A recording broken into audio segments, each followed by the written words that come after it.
Selamat datang ke channel ini. Jangan lupa tekan butang subscribe dan aktifkan lonceng agar anda tidak ketinggalan dengan isu-isu semasa, dan sila tinggalkan pendapat anda di ruang komen.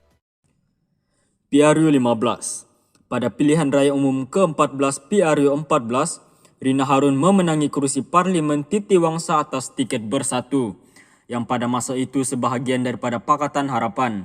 Bagaimanapun, pada pilihan raya umum kali ini, pemimpin Bersatu itu tidak akan mempertahankan kursi berkenaan, sebaliknya berpindah ke Parlimen Sepang. Dikatakan kurang menyerlah di Titiwangsa, namun Rina sering disebut-sebut oleh calon yang bertanding di situ dalam gambaran negatif, terutamanya daripada calon BN.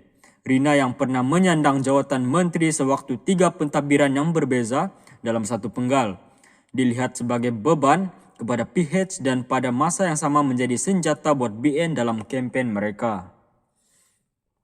Malah, Khalid Samad, yaitu calon PH di Titiwangsa, sedaya upaya meyakinkan pengundi dan berjanji tidak akan mengabaikan kawasan itu seperti Rina. Sekiranya dia menang di kursi berkenaan, saya boleh beri jaminan saya tak macam Rina, sebab saya diletakkan di sini sebab saya dah 3 penggal kaca alam. Sebab track record macam tu di sana dan pengundi Titiwangsa yakin kebolehan mentadbir, kata penyandang ahli Parlimen Shah Alam itu di satu perjumpaan bersama Persatuan Penjajah di sebuah restoran di Kampung Baru baru-baru ini. Janji yang sama diucapkan dalam satu ceramah berkelompok bersama penduduk malam itu. Pada PRU 14, Rina menewaskan Johari Abdul Ghani yang merupakan bekas ahli parlimen di situ dengan majoriti 4.139. Namun, reputasinya tercemar selepas insiden langka Sheraton mengakibatkan kerajaan PH yang ditabir selama 22 bulan tumbang dan Bersatu menyertai Perikatan Nasional. Ketika menerajui Kementerian Wanita, Keluarga dan Masyarakat, Rina beberapa kali mencetus kontroversi dan menerima kecaman ramai.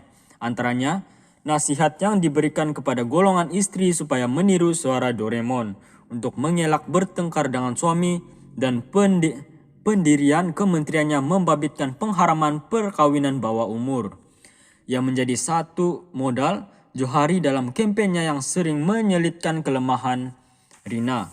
Selain dikatakan sering hilang dan tidak turun padang ketika menyandang kursi berkenaan, Johari juga mempersoal kehadiran Khalid di kursi itu yang sebelum ini sering membangkitkan isu pemilikan tanah Kampung Baru. Menurut Johari, Khalid tidak tahu secara mendalam isu di kawasan tersebut dan hanya menjadi menteri wilayah 22 bulan. Akui kerja kebajikan Johari, tapi masih dalam dilema. Sama seperti calon lain, Johari ketika program menyantuni orang ramai di Titiwangsa mengambil kesempatan untuk memberitahu tawarannya kepada pengundi. Antaranya bagaimana untuk dia dapat memajukan kawasan tersebut melalui kawasan tarikan pelancong yang berdekatan supaya penduduk di kawasan setempat dapat manfaat yang besar. Dalam satu program, Pesta Makan Malam Minggu Kampung Baru, pengurusi Badan Perhubungan BN Wilayah Persekutuan Kuala Lumpur itu disambut dengan mesra oleh penyokong sekitar, termasuk pemimpin veteran UMNO Syahrizad Abdul Jalil. Bertempat di perkarangan berdekatan Pintasan Saloma, pesta makan yang menghidangkan pelbagai makanan percuma untuk orang ramai di situ. Jentera BN dilihat giat mempromosikan calon mereka.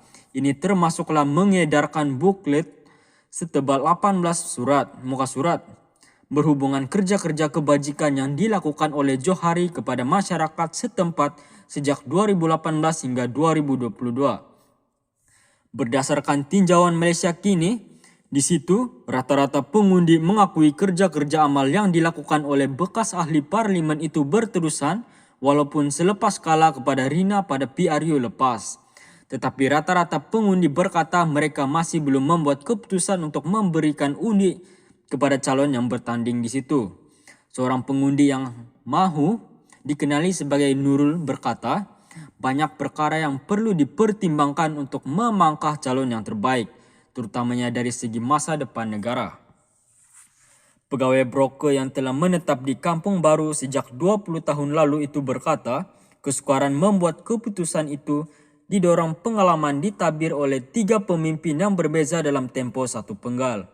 Kalau calon parlimen, kita kena tengok parti yang akan perintah, dan calon parlimen sekarang ini pun kalau nak pilih 50-50. Tak tahu masa depan negara macam mana. Nak undi rasa dilema. Kalau dulu senang nak decide parti mana. Kalau wanita berusia 49 tahun yang turut hadir di pesta makanan itu.